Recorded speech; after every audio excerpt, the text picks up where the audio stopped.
All right, guys, welcome back to the Different College Football Podcast. Today, me and Nick here in 2023 preview and prediction for the Notre Dame Fighting Irish. Looking at this coaching staff, Marcus Freeman enters his second year, 9-4 in his debut season.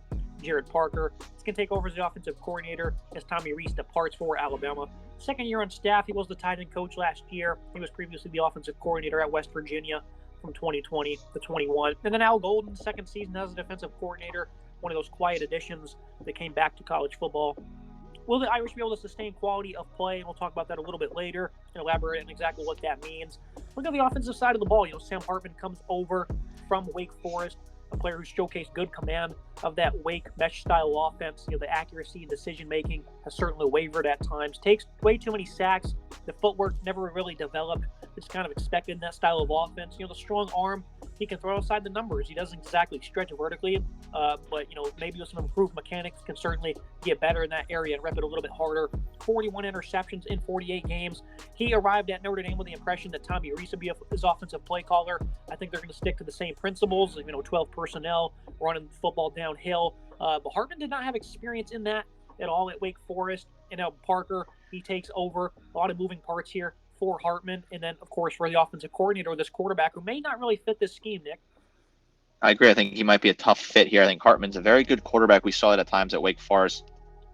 Nice production, certainly, but the interceptions was concerning. 41 interceptions in 48 games. It's not good enough. I do think the size concerns me a little bit. I've always kind of been weary about his size at 6'1", 208. I'm not the biggest fan of that. Would have liked him to be a little bit more bulky, maybe close to that 220 range. Good player.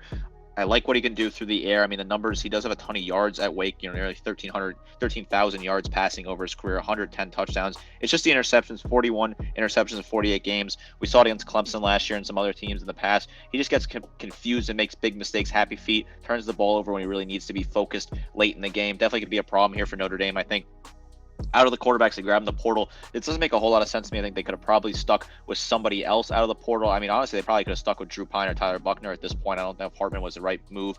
He also has had some off-the-field issues in his own personal life, which is not certainly to blame, but I think that's something that you got to consider if you're a Notre Dame fan at this point in the cycle. Hartman, could be it's certainly a boom or bust kind of thing for me. It could really work out great here for Marcus Freeman and company, or it could be a really big disaster. I think having Parker as the offensive coordinator, who's been experienced in coaching those great Notre Dame tight ends. We saw Michael Meyer get drafted in the first round this past season. He was at West Virginia, which saw some productive offenses under Parker at that point in time. So I think that's a good offensive coordinator to have to replace Tommy Rees, who left to co-coach at Alabama.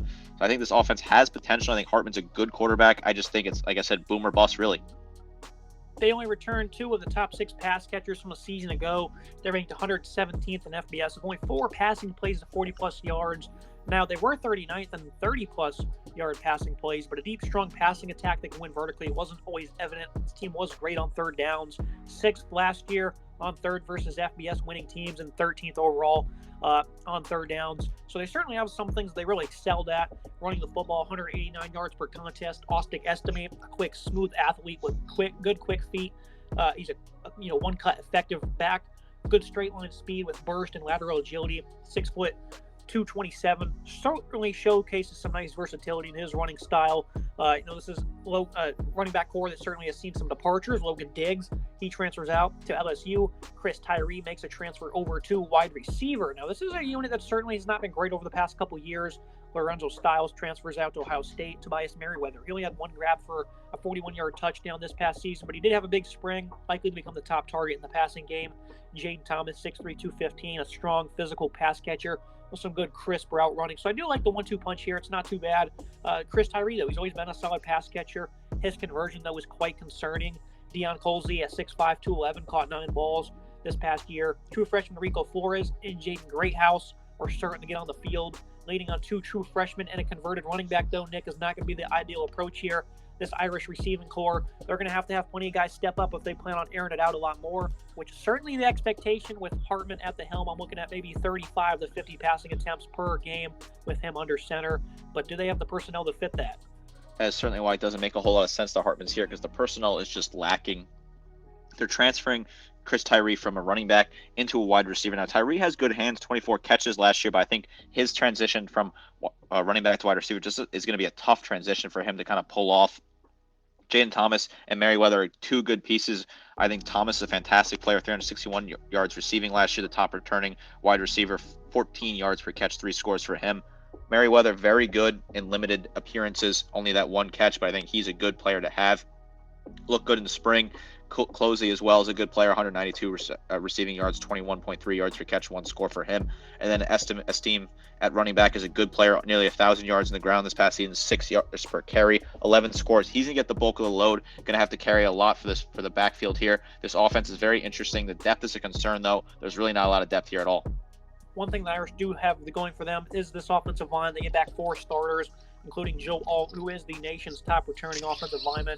A great combo of size and athletic ability, listed at 6'7", 305, really excels in the zone running scheme. Allowed 0 sacks this past year, showcasing great IQ and quickness off the snap. Good lateral agility, really anchors down well, even when the opposing pass rusher has a lot of momentum. So Joe Alt, a lot to like about him. Zeke Correll, longtime veteran, allowed only 1 sack this year. He's going to return at center. Andrew Kristofic really wasn't that good in his 4 games. Billy Schroff is considered top guard on the team despite not playing a single snap yet after a big spring. Ashton Craig could find some time anywhere on the interior offensive line. Tosh Baker, another one of these long-standing guys, 6'8", 310. He will be the top reserve, should handle a starting role if he's forced into one. He's listed as a tackle, but I think he could play really anywhere on this offensive line for them. I think this is a pretty sturdy unit for Notre Dame. It's going to be one of the higher rankings on my list when you talk about who has the best O-lines in college football, led by, again, an elite player, an All-American Joe Alt. I think Joe Alt's a very talented player. Alt's a very talented player to have. I love Alt a lot. Great size, 6'7", 305. All-American, allowed 0 sacks, great football IQ. He's the type of guy you want at left tackle protecting Sam Hartman. I think that's a huge benefit to have in your back pocket. Joe Alt's a fantastic player, good experienced player. This offensive line's the life beat of this offense. Very talented group, a lot of good production out of these guys, good blocking, good hands. Overall, fantastic offensive line. Overall, I'm going to give them a B+. I definitely like who they have at quarterback, even though there's some schematic fits that really need to be adjusted here. Overall, Hartman's a good football player who's going to produce. Estime is a really sound running back, really stepped up last year. I do like some of the guys they have in the receiving core, even though top to bottom, it's really not a great unit. It's really going to scare you on Saturdays. And then the offensive line, very happy with that. The downfield passing attack needs to improve. And then more consistency. Early on in the year, they struggled. And then late in the year, they also had plenty of games where they were under 400 yards. So the consistency certainly hasn't been there. Of course, they did win those games late in the year against Syracuse, Clemson, and Xavier. They had under 400 yards in all of those games. And then the running game really didn't find its edge against USC. They only had 90 yards against that brutal run defense. So consistency certainly needs to be found here, Nick. They tore up the other USC and South Carolina in the Gator Bowl. So week to week, they just can't really seem to find a groove. But I think when they're on point, they're really tough to stop with this balance that allowed them to put up almost 6 yards per play this past season. I agree. This is going to have to find some balance here. I think this offensive line is good. There's some nice experience here. There's some serious talent.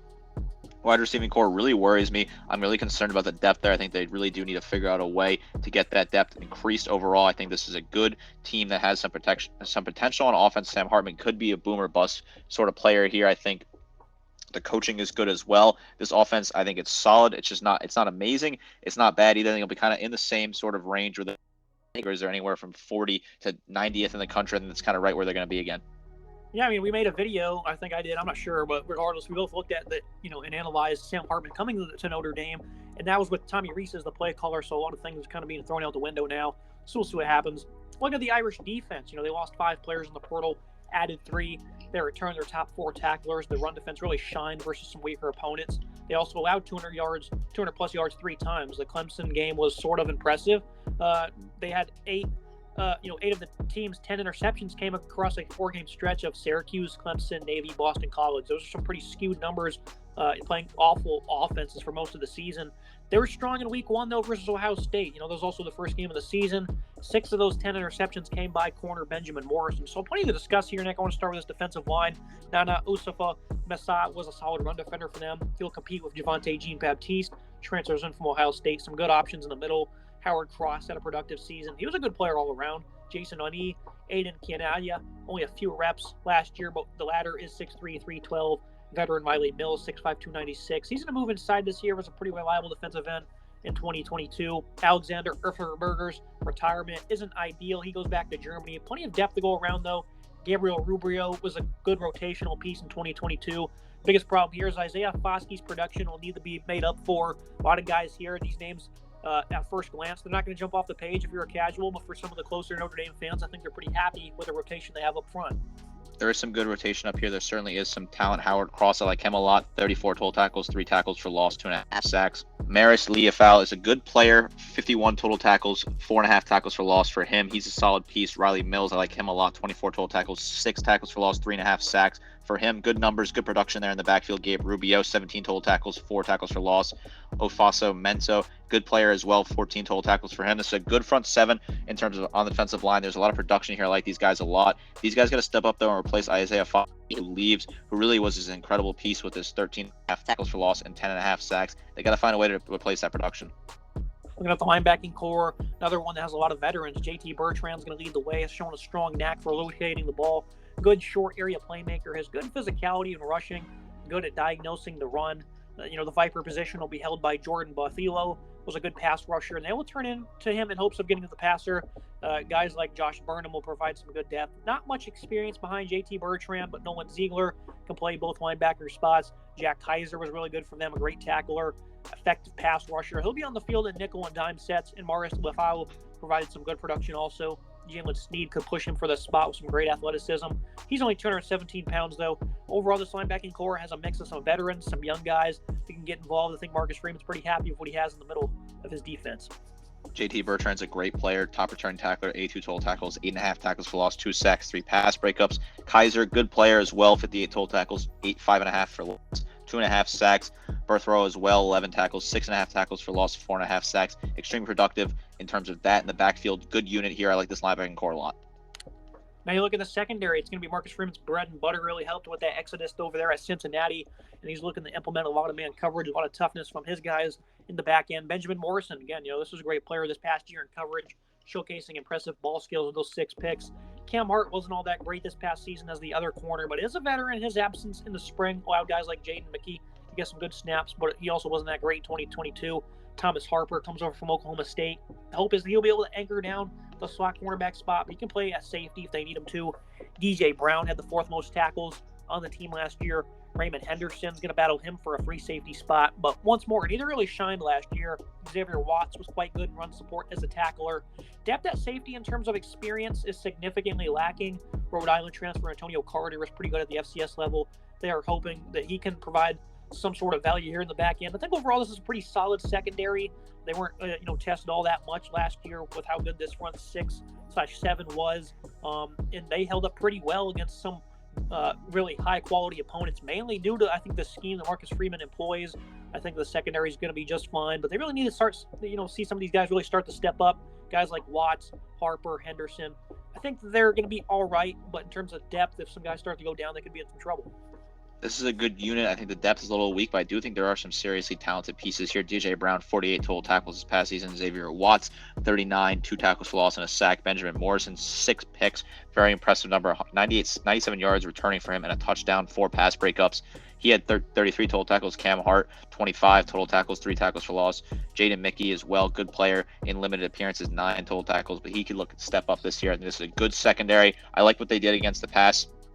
Below 200 yards per game is an impressive number. Their run defense was also fantastic. So this is a good defense overall. There's a lot of production here. I like the numbers, certainly. I'd like to see him be more forceful up front, create some more turnovers. I'm going to go with the B+.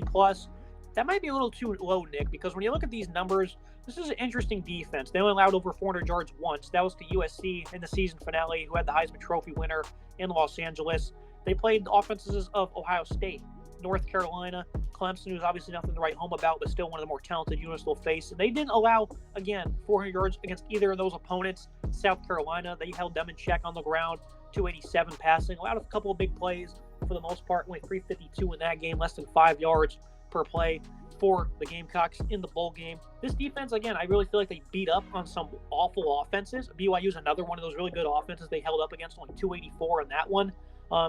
Teams like Syracuse, Navy, UNLV, Stanford, they really skewed those numbers there, Nick. But when they played these elite opponents, USC, UNC, Ohio State, and BYU, they really held them in check, and that was no fluke at all, I don't believe.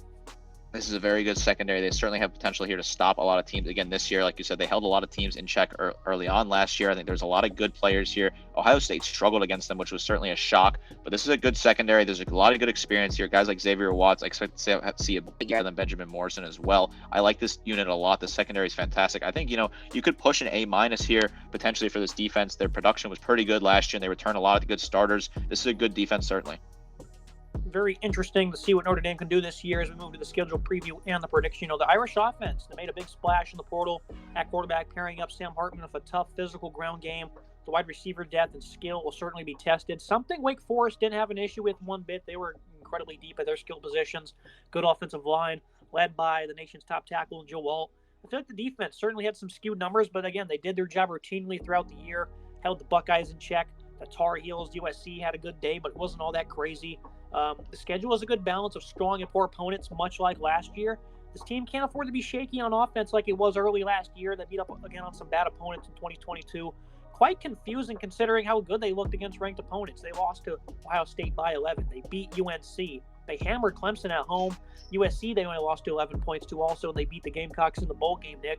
So what is the correct reading on this team? Because early on in the year, they lost to Marshall right after the Buckeyes, and they barely survived against Cal, where their offense struggled significantly. Really started to turn things on over the middle part of the year, and that includes that home victory over the Tigers. But again, the read on this team is just very incredibly strange. Can they continue that momentum? This team is all over the place this year, just like they were last year. It's tough to figure out. I really don't know the first half of the year. Outside that Ohio State game, they were miserable. Then they really turned it on the second half of the year, and they probably had a chance to beat USC late in the season. They beat Clemson. They had some other big wins. They dominated South Carolina in that bowl game. So they're really all over the place here. I think the schedule is interesting. They travel to Ireland to play Navy in their rivalry game at week 0. Very interesting game. Probably the best game of the slate in week 0, even though I think they handle Navy very easily out there.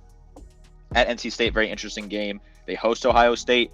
Nice to get them at home this year. That certainly could be possible. I think that team has gotten a lot better than they were last year. They had a lot of kinks early in the season, playing them in the middle of the season. I think Ohio State wins that game at Duke. Tough trips, certainly. At Louisville could be a very interesting game. You never know if a new coaching staff there hosting USC. Maybe they catch the Trojans off guard. I think that's the one game that USC has to worry about, but I think they still win that one. At Clemson, tough to play in Death Valley, and Clemson obviously want revenge after last year. At Pitt, at Stanford, home to Wake. Very interesting back half of the schedule. This is a very interesting schedule. They could really go anywhere from 6-6. The 10-2, I think they're kind of all over the place here. 8-4, kind of conservative right in the middle. Is a very interesting schedule, though. Very diverse list of opponents. I like the scheduling. You get that every year at Notre Dame, though. Obviously, with being an independent, they get a very diverse list of opponents. A lot of rivalry games they got to fit in. It's a very interesting schedule overall. I kind of like the way it looks, and they're going to be a fun, exciting team to watch this year every single week. A lot of people say they need to join a conference where they host USC and Ohio State, two teams that will battle for playoff spots, and then Clemson, they go on the road, another team that's going to be looking to get back to the playoffs. I don't see that one bit, Nick. I don't think they need to join a conference when they continue to do stuff like this. I think it's good for college football to have these random games where, again, they're going to be, undefeated heading into a home date with the Buckeyes. It's going to get a lot of attention, and I think at Duke's another notable game. Good timing, at least on that one. But from a competitive standpoint, I think they're certainly going out there and they're scheduling tough opponents. I have no problem with it. I certainly am a believer in that they should join a conference, but I do respect the fact they go out and schedule tough games. I think it is a very good look for this program to schedule tough games. Now, if they've been scheduling weaker opponents, I'd be very upset. But right now, I think the schedule is very difficult, a tough schedule. I just personally believe that if you want to be able to play in football, you should be playing in a conference. I think winning a conference and competing in a conference does add that kind of value. I think Notre Dame postseason football conversation is a little difficult for me. But overall, this is a very tough schedule. A lot of good teams on this schedule, very tough road games as well. That's going to be it for today's episode. As always, Nick, I appreciate you joining me, breaking down the interesting Fighting Irish Ball Club. I'm excited to see what happens in Season 2. I thought Marcus Freeman was a home run hire for this Notre Dame team last year when Brian Kelly abruptly left. I like the direction they're heading in South Bend. There's a lot of talent here. I think as college football continues to evolve, Notre Dame will continue to get better and be one of the dominant programs continuing to do that. Make sure you guys like, comment, subscribe. See you next time.